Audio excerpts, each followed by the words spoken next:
ازيكم يا حبايبي؟ والنهارده هنعمل مع بعض في الحله الضغط زي ما قلت لكم. كل حاجه عاملها فيها هوريها لكم وهقول لكم خليت سوا فيها قد ايه. النهارده هنعمل فيها الكوارع. طبعا انا غليت الميه بالبهارات بتاعتي اللي هي حبهان وورق رورو وخلطه كده، بعملها بهارات مع بعض للشوربه. وطبعا غسلت الكوارع بتاعتي كويس جدا ونقعتها وبقت زي الفل عندي، ما فيهاش اي حاجه. دلوقتي هننزل بقى بالكوارع، وبعد منها هنزل بالبصل عكس ما كنا بقى بنعمل في السليق العادي، واحط الملح والفلفل الاسود وكل حاجه. الاول لما كنت تسلقيها في حله عاديه كنا بنخلي الملح اخر حاجه، لكن احنا هنا في الحله الضغط هنحطه مع السليق عادي. تمام. انا اهي دلوقتي عملت الكوارع. طبعا انا هنقص حبه شوربه لان هو هنا المفروض الشوربه التلت والتلتين. تمام. وانا عندي هنا جزر، طبعا كنت مفرزاه يعني بخليه للسليق، والبصله بشراها عندي وحط عليها ملح وفلفل اسود وجوز الطيب. تمام. ده كده البهارات بتاعتي. مع اول غلوه هتاخدها هقوم عامله ايه، حاطه قافله الغطا. هنشوف مع بعض، وهو في الكتالوج بيقولك بتاخد من 20 ل 25 دقيقه. هنشوف ان شاء الله بعد انا هقفل عليها على 20 دقيقه وهنشوف هتكون خدت سوا ولا لا، لان طبعا معظم الريفيوهات اللي انا بشوفها بيقولوا ان هي ما خدتش معاهم 25 دقيقه. 25 دقيقه دي طلعت اللي هي فاصله من العظمه خالص، فانا طبعا مش هنعمل كده. انا دلوقتي هجيب بقى الكبشه بتاعتي وهنقص الشوربه دي شويه وايه اخليها على جنب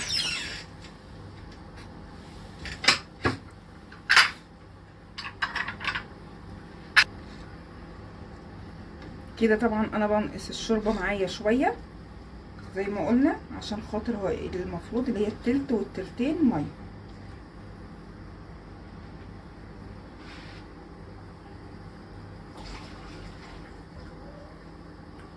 ماما حبه كمان.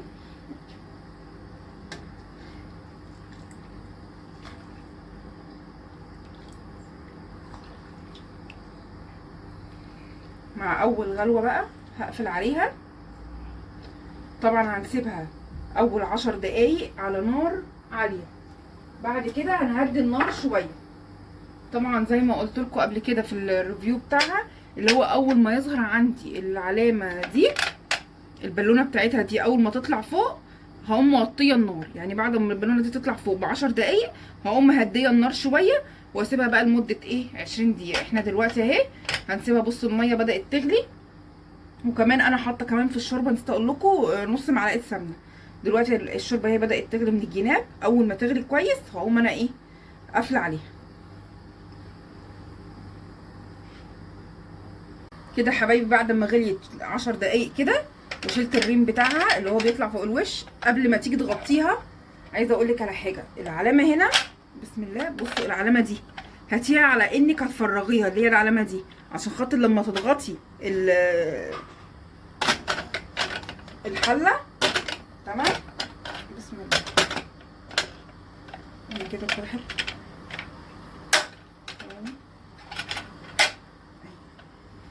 كده اهي. هتتاكدي ان هنا اهو كده اتقفلت خلاص. بصوا الهواء طالع من هنا اهو بسيط.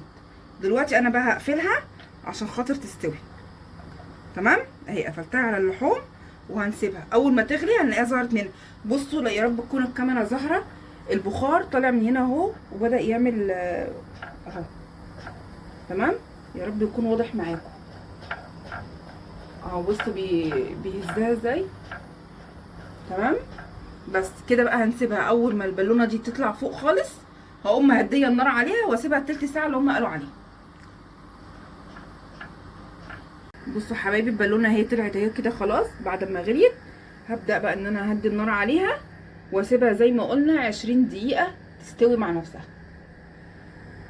هوريكم النتيجه بعد ما تستوي كده حبايبي. بعد ما عديت 25 دقيقه طبعا انتوا شايفين البخار طالع ازاي، والصوت بتاعها بيبقى عالي كده زي ما انتوا سامعينه. يا رب تكونوا سامعينه. تمام. دلوقتي احنا عملنا ايه، انا طفيت عليها خلاص وهبدا ان انا افتحها تدريجي، مش هفتحها مره واحده عشان خاطر البخار. بصوا افتح كده درجه درجه زي ما قلت لكم. بصوا ويا رب يكون البخار واضح معاكم.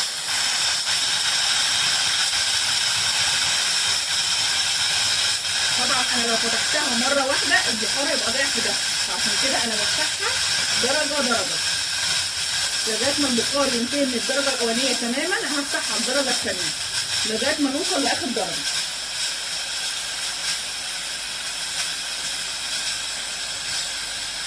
طبعا هي بتبهدل الدنيا، فخلي بالكم، واهم حاجه تبعدوا عنها كل ما تفتحوا درجه، تبعدوا عنها عشان خاطر البخار ده مش هتقدروا تستحملوه.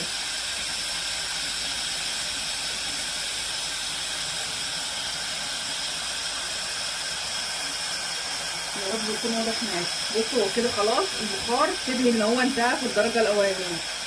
هبدا ان انا افتح الدرجه الثانيه.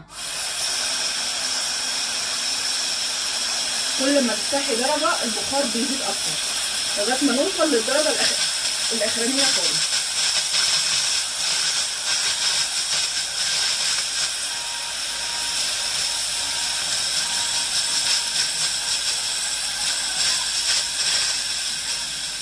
هوصل بقى لغايه اخر درجه وبعدين هوريكم عشان خاطر ايه هي هتاخد كده بتاع 10 دقايق ان احنا نقعد نفتح، ما اطولش عليكم الفيديو.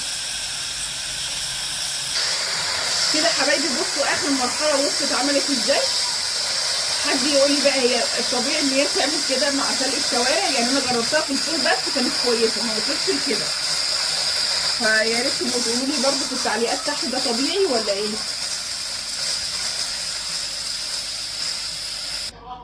كده حبايبي خلاص هي البخار هدي اهو. دلوقتي هنفك المسمار. بصوا برده مفيش اثر بخار، بس اكيد في بخار داخلي يعني. فدلوقتي بقى ان شاء الله هنفتح الحله مع بعض. اول حاجه نجيب حته بس امسك بيها كده. بصوا بسم الله، بسم الله الرحمن الرحيم كده. بصوا دايما لما تيجي تفتحي ما تخليهاش في اتجاه وشك، افتحي عكس وشك اهي، عشان خاطر ما تضمنيش هي ايه اللي هيحصل. بصوا من الواضح ان هي استوت. بصوا سابت العظم شويه ازاي، يعني لو كنت اتكيت عليها شويه كمان اكيد كانت هتسيب العظم اكتر من كده.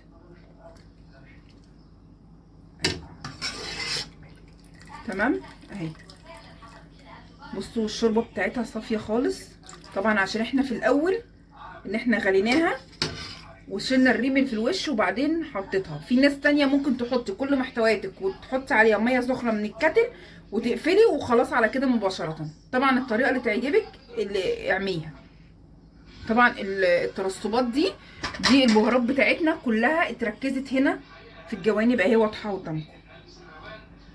يا رب ان شاء الله يكون الفيديو عجبكم، وان شاء الله كل ما اعمل حاجه هوريها لكم انا عملتها فيها ازاي.